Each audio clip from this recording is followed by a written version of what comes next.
that. It's late. Terrible. All right. Now I'm like, what do I do here? Okay, I guess it's not that big of a mystery. I just don't like giving up quiz answers. Well, ask me the question to see if I know the answer. Okay, well, it doesn't matter. I'm not going to remember to assess it that way anyway. All right, you can discover what is due in a particular week by looking at the syllabus, obviously. Although I know, yeah, I can tell by that look on the face right there that, yes, I know you guys really use all this material that I prepared for you. You know, it's funny because like I record all these videos and things like that, some of the demo videos, and then I have students, you know, particularly in the online classes, that they're confused, they don't know what's going on, and I'm like, well, I made a video for that. And then I'll go look at the video and look at the count on it, and it's like 5 people have watched this video.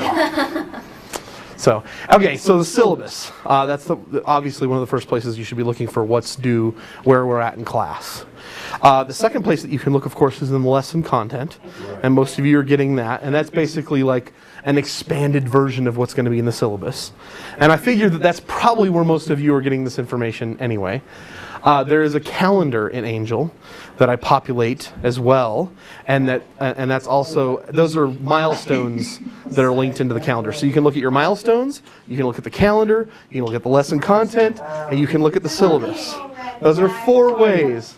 Yeah, so those are the 4 ways that you can actually, so that, The lesson content and the calendar are the same thing, because I read the syllabus and I'm like, that sounds like it's the same thing. So you can put it. no, there's the calendar actually, and I'll show you what I mean.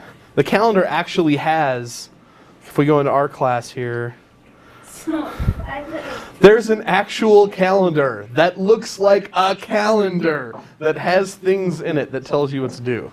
So you can just like go through and say, okay, today you guys should have had the Chapter 3 benchmarks, the shooting exercise depth of field, the project builder, the first quiz, and littering and skills review, yes. So, and just so that we're clear, because we had someone come to class without taking the quiz today, you have to take the quiz by the deadline. And it says in the syllabus that you cannot take quizzes and tests late, that I will give you a 0. And I haven't done it yet for this class, but one of my online students got a big old goose egg on a quiz that was a really easy quiz. So, obviously this first quiz, and it's like, I'm just trying to help you guys get oriented here. I was stressing out. I thought that was going to be about this past 3 chapters. You know what I hope you guys will find about, what I hope you guys are going to find about my assessments is that, you know, there's a few things. One, I'm not trying to trick you guys. I remember, you know, taking a biology class when I was a student here, and the instructor would take a sentence out of the textbook, remove a word, and then give us multiple choice as to what word it was that was missing. And I thought, okay, 1, this doesn't test a damn thing about what I know. And 2, this is like the laziest test I've ever seen.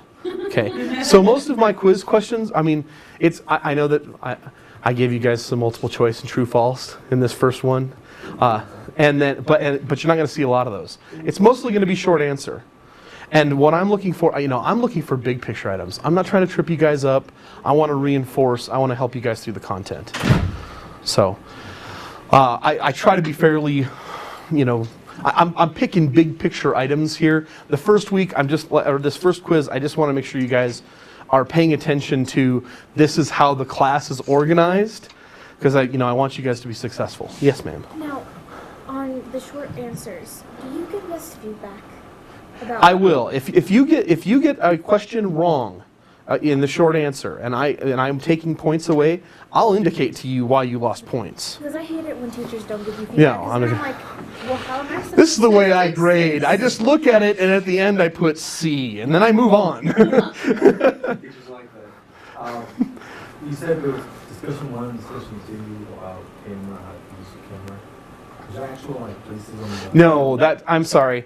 There's, because I have some online classes. There's no discussions for the classroom section because we're discussing it in class. We're talking about I'm trying to recreate the classroom experience for them online. So it's due, and I was like, it's due. like, yeah, so things due this week, and one of them was like discussion 1 with 2 students. Yeah, That freaked me out for a second because I couldn't find it. Yeah. Oh, just okay. Yeah, I should have removed that. I try to edit those down. My apologies. Oops. And I'm human. I screw up frequently. It happens all the time. Okay, initials, file info. I try to have you, this is not something I'm really concerned about, but I still think it's good practice for you guys. And Renee asked me to talk about this. We talked about in the first week, when you are working on a file, go into the file info, put your name in as the author. If you lose your files, if you put your files in someplace, sometimes with the classroom section particularly, yes, we use Dropboxes for most everything, but I'll actually have you put files on the network drive when we get into critiques. We're going to do some peer review once we get into the larger projects, and I'll actually have you put projects onto the network drive. So if you put a project onto the network drive,